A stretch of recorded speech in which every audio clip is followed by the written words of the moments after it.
on 2019's final episode of Open Box Policy. Ooh, shudders.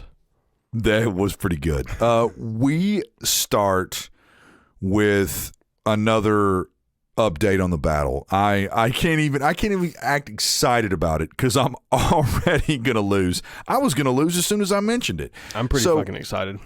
He should be. Devin's growing a pretty sweet beard. We got a beard battle update. We talk a little bit about how Devin has suddenly become a beatnik and is really into beards. That's offensive to our culture. It is.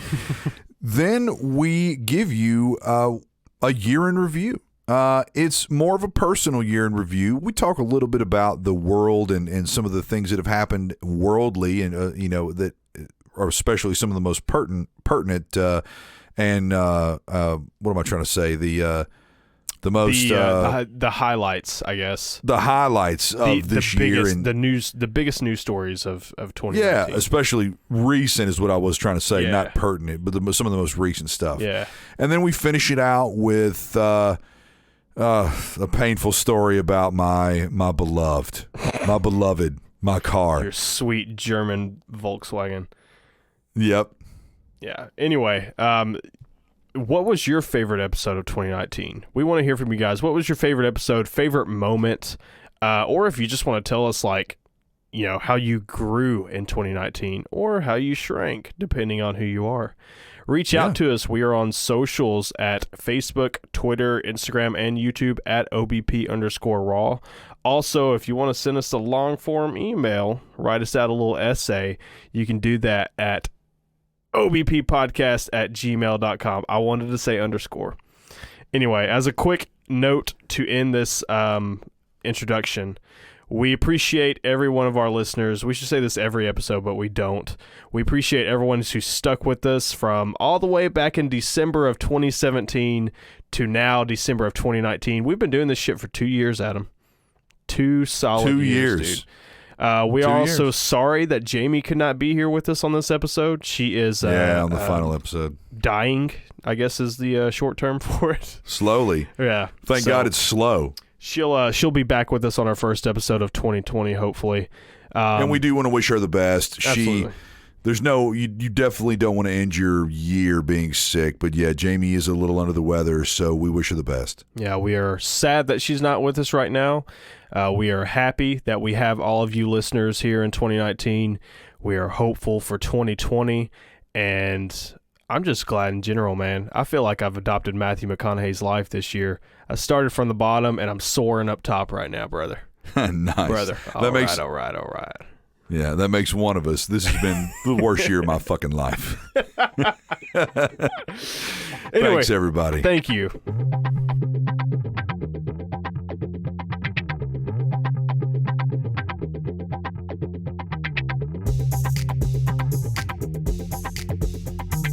To be honest with you, I'm pretty pissed off that I'm about to lose this beard battle, the great beard battle. I was thinking about I can grow one. Yeah, I put my little pee-pee out there and I'll let you crush it because I didn't think that you could honestly grow a beard. I don't know. It's like 40-year-old man looks at 20-something-year-old kid and thinks it's impossible for him to actually You'll put on never get that, facial hair. champ. Well, yeah. Part of the bet was your resolve. I was betting against your facial hair growth, and I was betting that your facial hair growth would be so shitty that I was betting that it would be so shitty that you would be like kind of embarrassed by how shitty it was, and that you would shave it. Yeah. The problem is that I forgot. You told us something episodes ago, since we're going to do it like kind of a year in review. You told us something episodes ago, and you've doubled down on it, that you don't feel anxiety. You don't feel. Yeah, you don't feel. If our listeners don't know this, if they haven't listened to the episodes, I cannot remember for the life of me, because I'm a terrible host, which episode Devin actually told us this, so you'll have to go digging. Devin doesn't feel anxiety. I, on the other hand, feel crushing guilt and anxiety every day of the week. I'm anxiety proof. He's anxiety proof. Yeah. He is an enigma. Devin the Enigma, who can coincidentally grow a pretty decent underbeard that I got going on right now. It's a decent little beard. Yeah. Yeah. It's a decent beard. And still waiting on my peach fuzz to grow out of my system on my cheeks. You know what I'm saying? It will. Yeah, it will. You're going to have those weird spots on your cheek where just nothing grows, and you're going to have to just kind of groom it and allow it to kind of grow in over time. The same around the lips and the side of your mouth, where it all connects.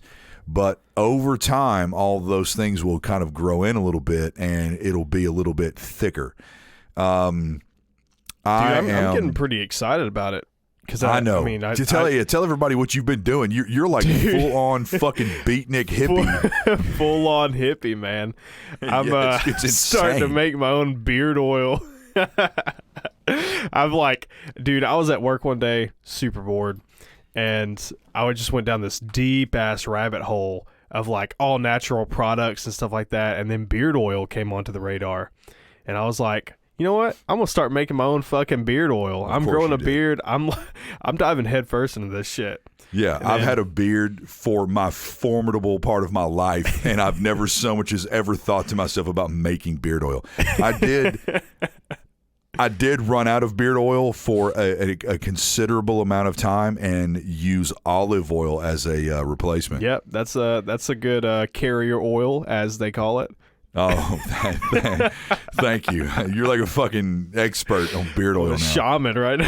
Yeah, exactly. Nah, if you make any, you got to send me some, because people have made me beard oil in the past, and it was pretty good. Yeah, well, I was going to say, like, you busted my balls a little bit for going down the hippie tunnel, but you were like, well, fuck, make me some. Oh, I know. Well, yeah, I'm one of those people. Yeah, I'll bust someone's ass openly and then say, hey, man, can you do that for me too?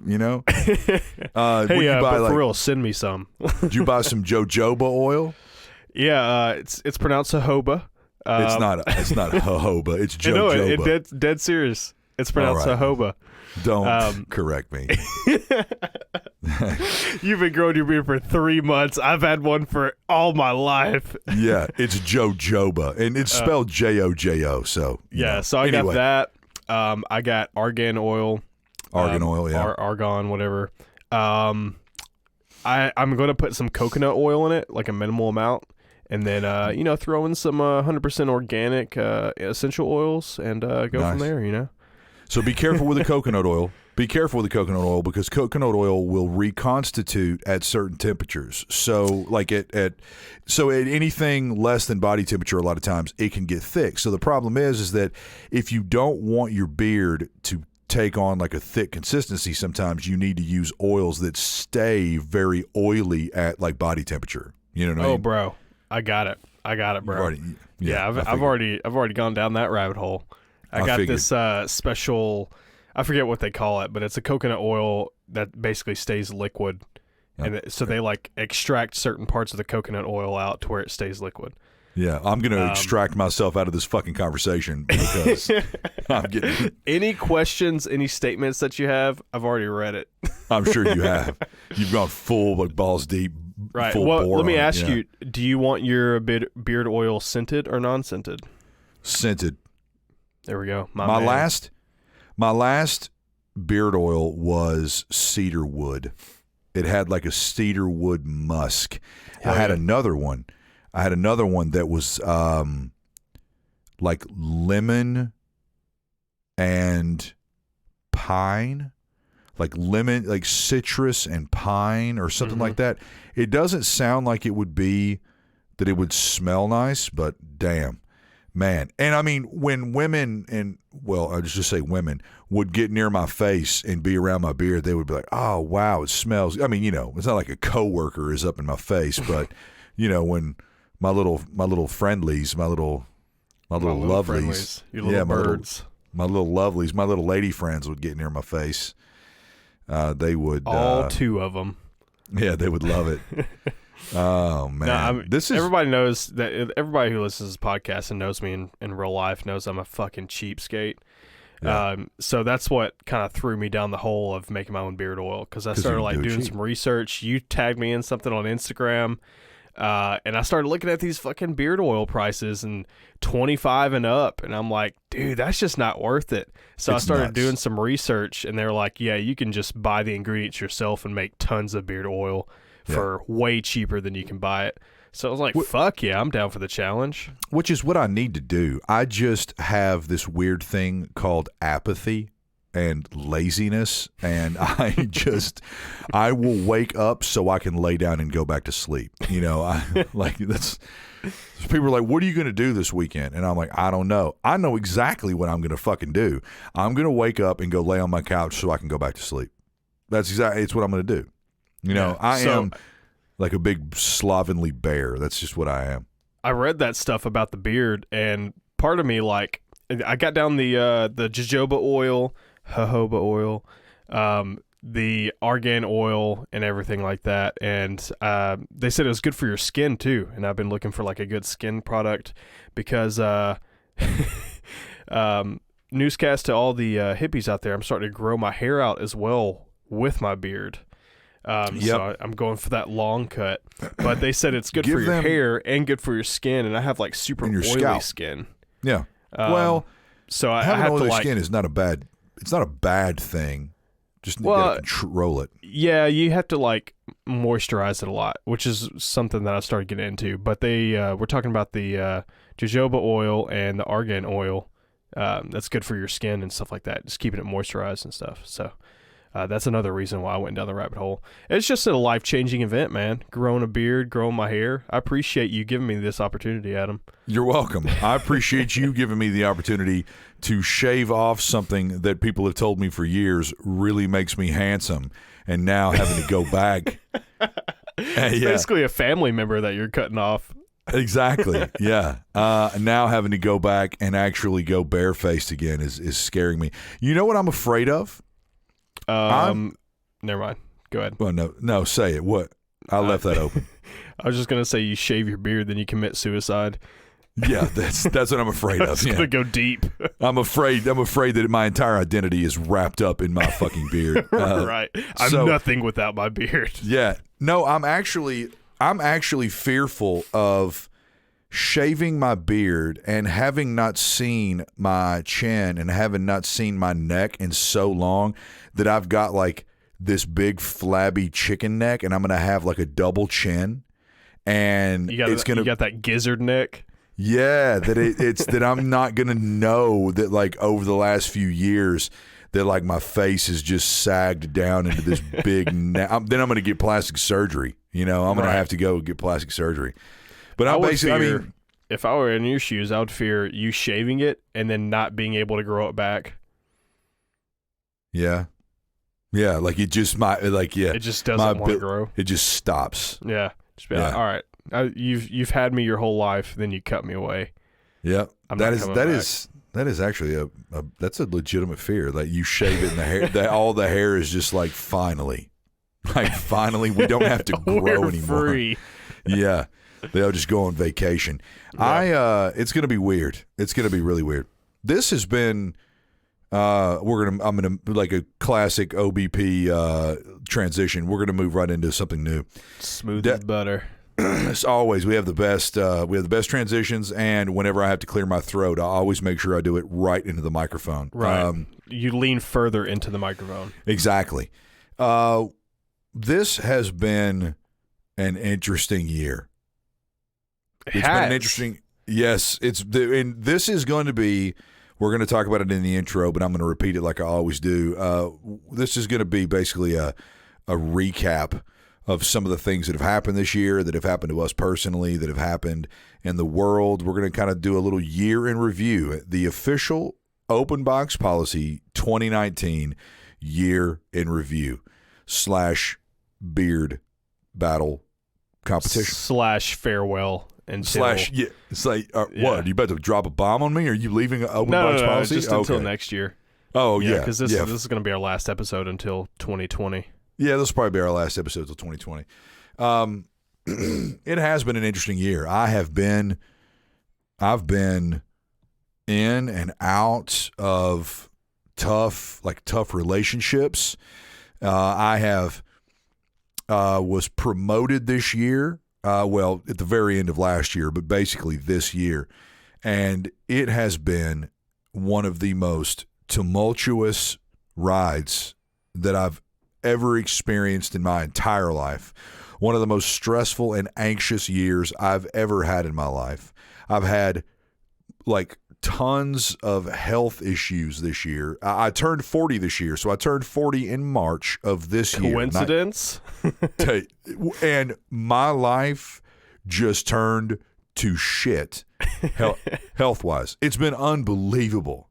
I laugh at your pain. You should. It's been staggering.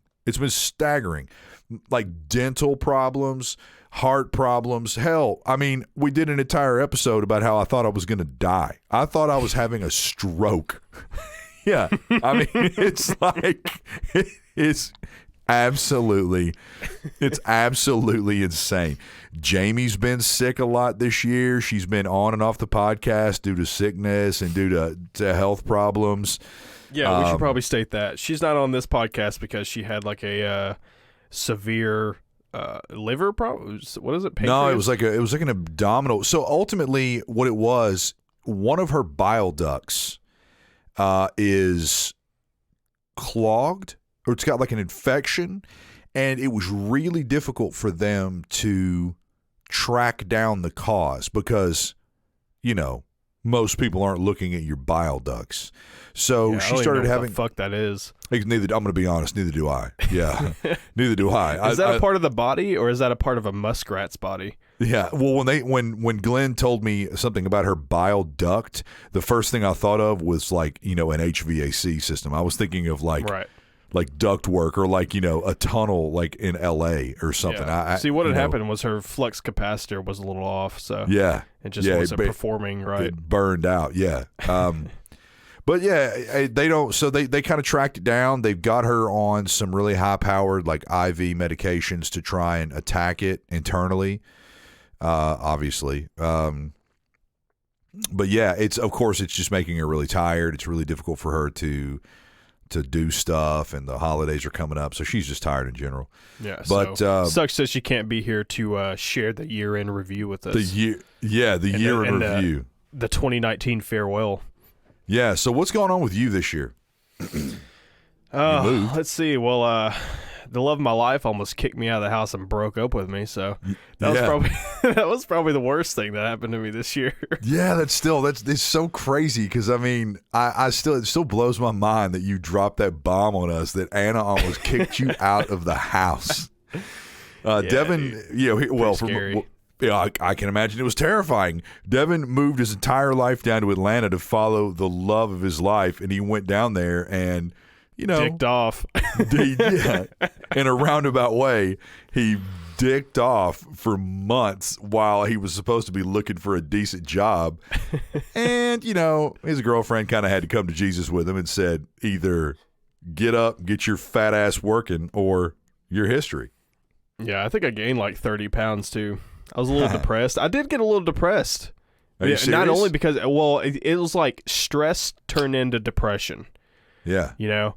So it was like the weight of not only finding a job, but finding a good job, you know? Like, I don't want to go back into like retail and make $10 an hour. I wanted to find a good job that I could have some sort of money, some sort of savings that I could build up, you know? And then, you know, pleasing my girlfriend that I moved down here for. So it was a lot. Started the year off kind of rough, and then honestly started from the bottom. Now I'm here. Dude, I got nice Waffle House, dude. Waffle House completely changed my life. I know. I started Devin's the saving best money. line cook that they have at Waffle House. Yeah, I'm the best fucking waiter that they have there. Yeah. Waffle House corporate. Anyway, don't hurt my pride. But yeah, I've like started putting back money. I've actually built up my savings from fucking zero to a pretty good amount, in my opinion. I mean, yeah, not only from the monetary value, but just from like the relationship value, from the personal growth that I've gone through this year. It's good shit. I started off rough, and that was back in March, and then from there, it's just kind of been slowly going up, and then I haven't hit the peak yet, but I'm headed there, you know? That's good. That's good. And I mean, it's this was your year of personal growth. This was my year to realize that I need to grow and that I need to start taking better care of myself. And it's not like I'm not one of those people that puts. I never give myself what do they call it? A New Year's resolution. Yeah. Never. I'm one of those people that's like, you just need to be better. You don't want to fail. Would yeah. Well. Setting small goals and doing that kind of stuff is good. You need to have small goals and you need to be doing certain things like that, but you don't want to set goals so lofty that you do end up failing, you know? Yeah, I mean, you want to do that throughout your whole life, but New Year's resolutions, just that name has that stigma behind it to where you're probably going to fail just because it's a New Year's resolution, you know? Yeah. The likelihood. If you were to start that at any other point in the year, I have a feeling your odds of succeeding in that goal or working more towards that would increase drastically. Well, but just because you're labeling it as a New Year's resolution, I think that already puts you as a loss. Yeah, statistically, the vast majority of people never succeed in their New Year's resolution. So then they actually get a little depressed about that. It can hurt you psychologically. It can hurt your soul if you set goals that are too lofty. Sometimes you need to set small little micro goals, which is one of my big things that I want to start doing. I was talking to my boss at work, and he was talking about his mentor. And how his mentor had helped him set like little micro goals. Set little goals for yourself every day. Like, today, I am going to make my bed. I just completed a task. Yeah. Then I am going to get to work early today, or I'm going to do this. Every day you're setting these little goals for yourself, and you they become habits. You know, then it's easier and easier for you to set small goals for yourself. Like, I'm going to work out today. I'm going to do this today. Whatever it is, even if it's just for 15 or 20 minutes, like, I'm going to work out for 15 or 20 minutes today. I will, that kind of stuff is really important to helping you get in a rhythm, Yeah, and that's the snowball effect, like you do one little thing and it leads to another little thing, but all of these little goals that you're setting and succeeding at, they're eventually going to lead up to that big goal. Yep. And then you're going to knock that down, and it's pretty much the domino effect from there.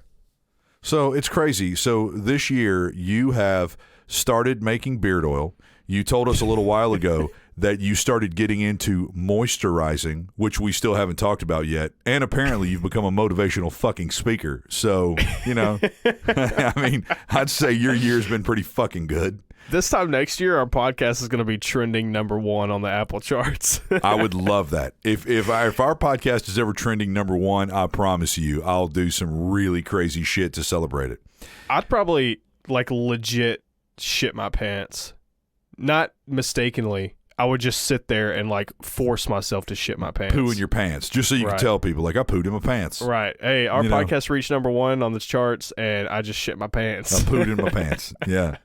So who, what are you gonna say? Oh, I was just gonna say it's been a big year personally and professionally as far as growth wise for myself. Congratulations. I turned 26. 2-3 weeks ago.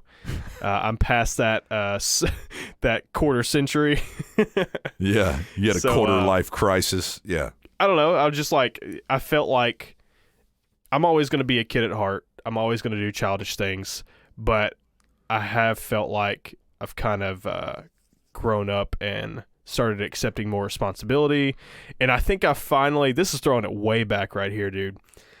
So a while ago, you and Josh said something to me while we were on a podcast where I was just denying everything, and you guys were basically like, dude, just accept it. Accept it's your fault, even though it might not be your fault. Just accept that it's your fault and just roll with it, move on with it. Yeah. And I think I'm finally really starting to understand what you guys are saying. I was really prideful in that moment, I gotta say. I was really prideful when you guys were like, dude, just accept that it's your fault. Yeah, just fucking. I was like, this isn't my fucking fault, Yeah, just accept it. Yeah. It's tough. I had something that I can't discuss happen to me today, and it mirrored something that happened to me recently at work. And both times, I had to do something that is inherently very difficult for me, and I think very difficult for anybody that's a type A personality or that has a very strong personality. It's to openly admit that although a situation was totally screwed up and messed up, and all of these people are trying, or all of these things are going wrong, and it's not really your fault, that you are a common denominator in things not working correctly. So therefore, you have to take responsibility and fault for that. You're and part I of had the to, issue. Yes. I've told people this 1,000 times. It is very sobering and it is very hurtful for me. And I actually am, I'm going to tell everyone on the podcast, I wept. I cried about this recently. I am the common denominator in all of my failed relationships. I am the common denominator. I am very difficult to live with. I can be a huge asshole. I can also be unbelievably passionate, like someone who wants to make love and enjoy and drink wine and just party and be everything you've ever wanted out of a man. And the next day I can wake up and just be a total asshole. They call me the Sour Patch Kid. Yeah. I'm kind of a Sour Patch Kid. And it's really difficult and sobering to have to admit that. It's the same thing professionally when you realize that things keep going wrong.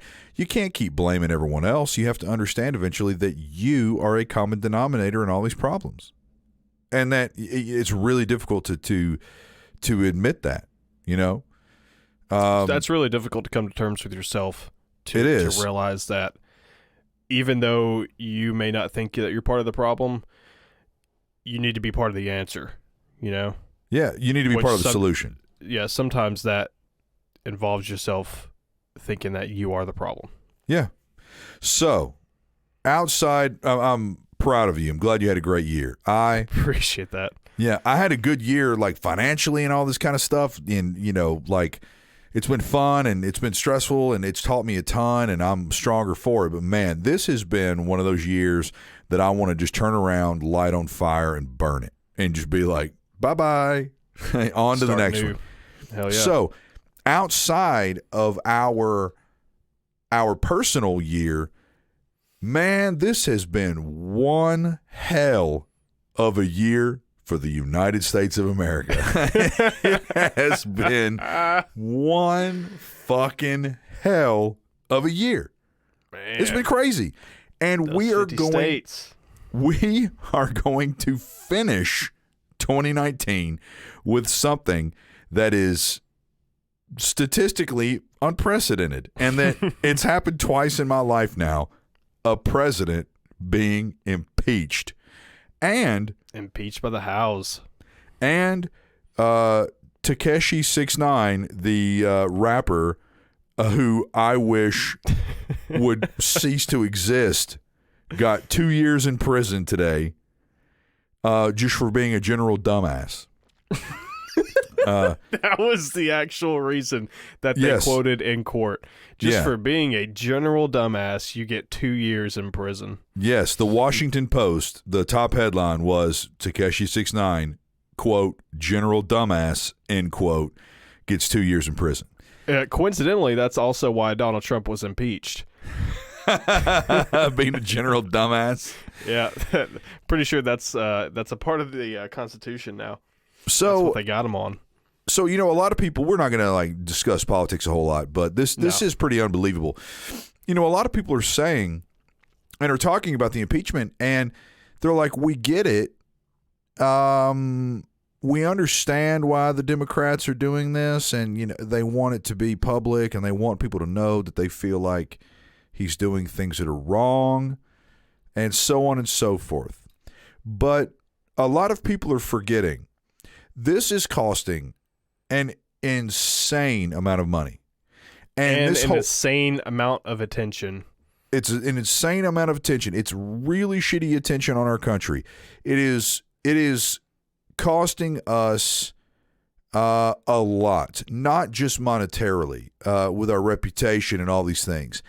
And people forget, and I think a lot of people don't understand that even though he's being impeached, statistically, he is going to be acquitted. Yeah. Because the Senate is Republican. Yeah. So people are saying, I mean, smart people, very smart people. I sound like Trump. These very smart people, you know. These very smart people are saying that I'm going to win this. Yeah. My vocabulary is huge. I get very, very big vocabulary. I have all the words, all the big words, you know. But there's people that are saying this just a whole fucking thing doesn't make any sense because they set themselves up for utter failure. It's being submitted to the Senate, and the Senate is basically just going to have this bullshit hearing and just be like, he is acquitted. Now, of course, people are saying, well, at least they got it out in public, and at least they're smearing his name and all that stuff. But it's like, dude, it's just nuts, you know? It's a lot to go through for something that's going to just come right back on top of you. Yes. Why? So my question is, take everything out of it. I don't know if he's guilty. I have no idea. I have no idea if he's innocent. I don't have any idea. I can make assumptions. Yeah. But if you are not 1,000% sure, if it is not open and shut, the guy is holding a smoking gun, why would you go through all of this when you know that it is virtually impossible for you to win? Well, in addition to that, think of it. We've been focusing on this for the past 2 months-ish. Think about what all those other countries are doing out there. Think about what the United States enemies are doing out there right now. Fucking building their defenses and... I don't know. I just, you know, we can only make assumptions, but think about, like, while all the attention's over here, while all the attention's on their left hand, what are they doing with their right hand, you know? Yeah, and that's what worries me. Yeah, I mean, but well, and people have said for years politically in all countries that one of the best things that a government can do when they want to really get something done, or when they want to maybe pull the wool over the public's eyes, they start up something that's really big and very grandiose, and it causes lots of attention and lots of press, and they draw your attention like a magician into what the right hand is doing. Yeah. But the whole time the left hand is actually doing the magic, and it's doing all these things behind the scene.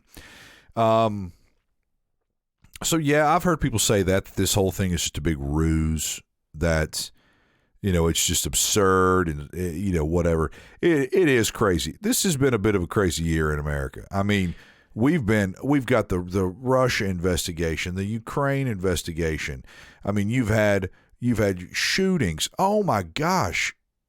Yeah. Another thing that just happened, a radio host in Colorado. This is just so insane. There have been a ton of deaths this year. There have been a ton of famous people that have died. We've had some really famous drug overdoses. I mean, there have just been all kinds of things going on this year in America. But a radio host in Colorado just a few days ago said on a syndicated radio show, talking about the impeachment and talking about some of the things that are happening in America, that was the context. He said, you know what we need?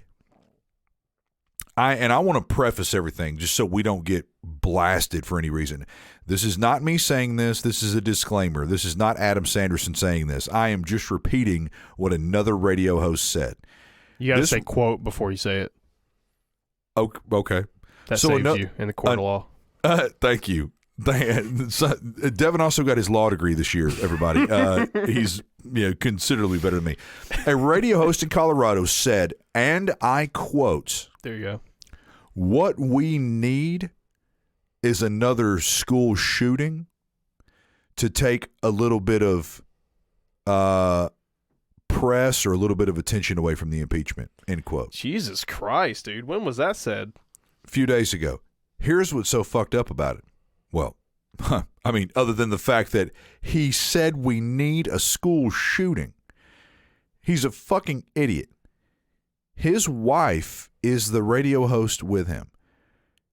Instantaneously said, oh my, on air, like, oh my God, what are you thinking? Like, what are you saying? Hey, everybody, he doesn't mean that. He doesn't mean that. And then kind of, I think, turns it back on him and says, like, oh my God. What the fuck are you doing? What are you doing? And then he says, oh, just joking, man. I don't mean anybody's going to get killed or die. I just mean, it might take a little pressure off everything. Yeah. Yeah. They Killing canceled children. They canceled his radio show that day, fired him and his wife, and have turned they closed their website, took every picture down of them and just completely excommunicated these people. Cancel. They Cancel, will bro. never Cancel culture. They will never work in radio again. Oh, hell no. They're going to have to find a completely different profession. Career. Yeah. They're going to have to sit in front of a computer for the rest of their life. Yes, it's insane. But I mean, that kind of stuff, the culture we live in now is just, it's nuts. It's nuts. Isn't it weird what else happened this year? Isn't it weird how everything feels so minuscule, but also so spaced out? Yes. Like something could happen last week and you're like, oh, that happened 6 months ago. Something can happen 3 years ago and you're like, that happened last week. Yeah. Yeah. I mean, when I talk about the year in review and I'm thinking about stuff, there are things that I know I'm thinking of that I feel like happened this year and they didn't. It's because they seem so pertinent. You know what I mean? Yeah, well, there are things that happened this year where I'm like, didn't that happen a couple years ago? Yeah. No, you're thinking of 2017. You're like, no, dude, that happened in January. Yeah. Didn't Kanye get on stage with Taylor Swift and tell her that he wished Beyonce would have won? No, that was 2008, bro. God damn. I read something the other day completely off topic. Well, kind of on topic, but it was 2019 to 2020 is the ultimate dad joke. It's see you next year, see you next decade. there's three things. There's see you next month, see you next year, and see you next decade is what it is. Yeah, ha ha ha ha. Yeah. Super, super dad joke. What else has happened this year? As far as world-wise? Yeah. Man, fuck if I know. We're like technology these days. Something new happens every week, and we just completely forget about the thing something that happened yesterday. Oh, yeah. Absolutely. History is... It's happening so quickly that it feels like it happened 50 years ago. Yeah. Which is weird to think about. Yeah, it's crazy. we don't have enough time to process stuff. It's sensory overload. Yeah, it is. We can't even figure out what's going on today because something new is always in front of us. I was sitting with some people recently and I looked around and everybody had their cell phone out. All the kids in the room were staring at their cell phone. I was looking in my rearview mirror a few days ago and this woman was driving her car next to her son and her son had his head down and was just staring at his cell phone. Nobody is ever looking up. Nobody is ever... Dude, Anna and I had that same thing happen to us. We were in a fucking a private diner kind of deal. It wasn't a chain restaurant. We were in this place called the White House Diner here in Atlanta. Yeah. And we were sitting at the bar just watching them cook and stuff. And then Anna was like, hey, isn't it weird that we're the only ones in here not on their phone? And sure as hell enough, dude, I look around and everybody's just sitting there on their phone. Uh-huh. Just not even looking up. I could fucking take out a gun and shoot it at the ceiling and nobody would look up. I went on a date with a girl it was probably 2 years ago, and we were sitting at dinner, and we were talking and laughing and goofing and touching hands and clinking our beers, eating each other's food and having conversations like a normal date. And I looked around, and there were all these people at tables, and it was just quiet. They were all just sitting there on their cell phone right in front of each other. And I looked around like left and right. It was like a horror movie. I was like, what the fuck? Like, what is going on? This is insane. It's a little Stepford Wife-ish, isn't it? Yeah, these people are so involved in their cell phone. And, I mean, I've actually gotten in pretty healthy arguments with girls that I've dated recently. I'm dating this great girl right now. She's just fantastic. She's fantastic. But she's a little bit younger than me. And there are times when she's probably a little bit more attached to her cell phone than I am. And she's also got a lot going on. You know what I mean? And it's hard for me to make that distinction. Like, if someone's got a lot going on and maybe they need to be attached to their cell phone. So I made a big stink about it one night and just said, you know what? If you're just going to be on your cell phone, then cool. Like, you be on your cell phone. I'm going to sit over here and do my thing. You do your thing. Like, whatever. And she paid attention to it and was like, sorry. You know, was a little sassy about it, but just, you know, ultimately said sorry, you know, whatever. Man, you fast forward like a week later, and I had a night that I had a lot going on my cell phone, and I was using my cell phone. Dude, she broke her foot off in my ass. She broke her that revenge. Foot off in my ass. I did not take it well. Ooh, I did not take it well at all. My pride came up, you know. It was just part of it. But hey, what you need to do is just accept that it's your fault, man. Yeah. You just do need to. You just need to take responsibility, Adam. I do need to. I'll tell you something else that happened this year. I realized, for me, I do need to take responsibility. I realized this year that I don't want to be alone anymore. I got all these. That's a big one. It is a big one. I got all these friends that have wives and loved ones and girlfriends. You got this girlfriend. You got a great girlfriend. You know, Glenn's got a wife. He's married to Jamie, and you know, I got all these friends that have all this love and happiness in their life. Maybe it's not always love and happiness, but they have someone that they can go home to, and I don't. And I realized, like, I don't really want that anymore. You know, I want to come home and have someone here, even if I'm angry at that person or even if they're angry at me. You know what I mean? Like, I want someone that I can, like, hang out with and talk to and be around. I just think that what you need is a cat. Oh, hell, I don't need a cat. You just need a cat hanging out with you. I don't need a cat. Okay, I got one more story. To tell you. It's quick. So everyone on the podcast knows, all of our listeners, if you've listened to any of our podcasts, you know I am a huge car guy.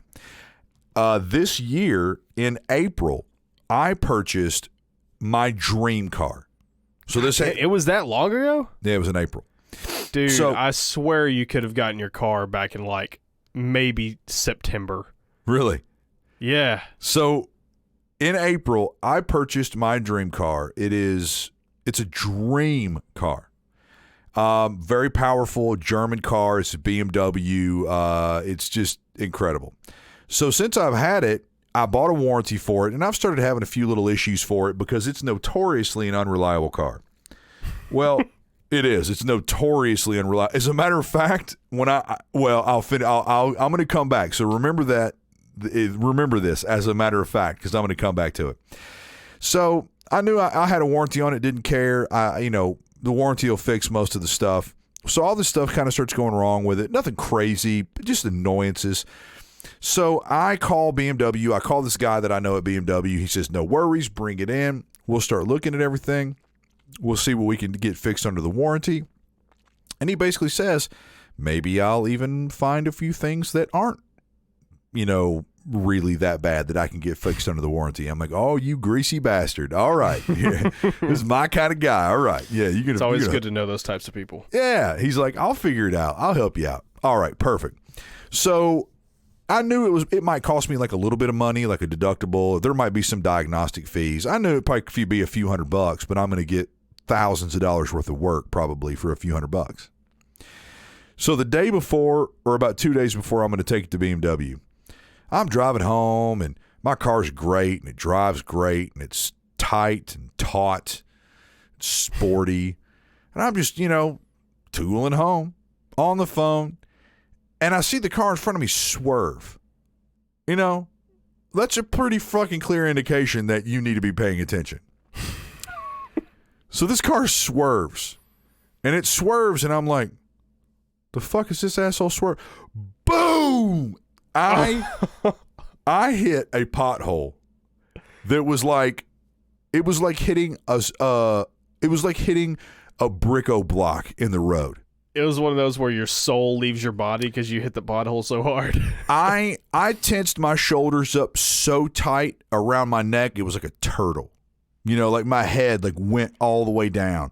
It's weird. In those situations, you just feel so bad for the car. Like you're just like, ugh. Yeah. Like it physically pained you to hit that pothole. It hurt. It hurt me. It hurt me. As soon as I hit that pothole, this taut, sporty, badass German car just started pulling like left and right, and it was like every bump that every little like rut that I would hit, the steering wheel would start coming out of my hand. It started vibrating, and I was furious. I was furious, and I finally took it to BMW, and I remember when I pulled it in, I could just see dollar signs going off. Like, dude, they're gonna ring me up. And he started going through everything, and he told me it was going to cost me a little bit of money, and he hasn't even gotten to like the big stuff yet.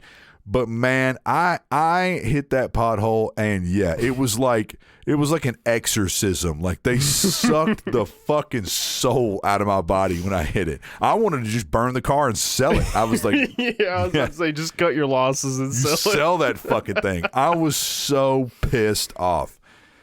Man, I mean, it is a dream car.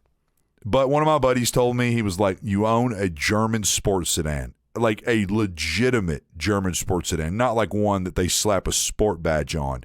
It's a legitimate. You talking about a Volkswagen? No, like, you know, every like car company will have like a Camry Sport. You know what I mean? It'll be like the sport version of this like it's basically a Prius Sport. Yeah. Prius hybrid sport. Yeah. It's like a vanilla popsicle with chocolate icing on it. You know, it's just fucking, it's the same thing. No, this thing's a legitimate sports sedan, but man, it pissed me off. It's a rough way to end the year. It is a rough way to end the year. I'm gonna end the year like pulling money out of my pocket. Right. It's gonna hurt, but it's been a pretty good year, man. I've learned a lot this year. It sounds like you've learned a lot this year. Hell yeah. You should carry your problems into 2020 so you can like start out at rock bottom. So all you have to look is up. You know, it's all up from here. Right. Yeah. Fucking exactly. Yeah. Yeah. I'm gonna be honest with you. That's some of the worst advice I've ever heard. I told you I'm a life coach now. I make my own beard oil. I'm growing my hair out. Yeah, here. Take this sample of beard oil, and what you should do is you should take all of your problems and just carry them with you. Carry them into the new year so you can start off wrong. And then it's all up from there. It's exactly how we're going to carry this podcast into the new year. Yeah. Listen, all right. we said it last year. We're going to say it again this year. We're gonna try to get more serious with this podcast. All right. I know we said it this coming year or this last year. So we're going to be posting more on socials. We're going to try and be a little bit more creative. We're going to be a little bit more creative.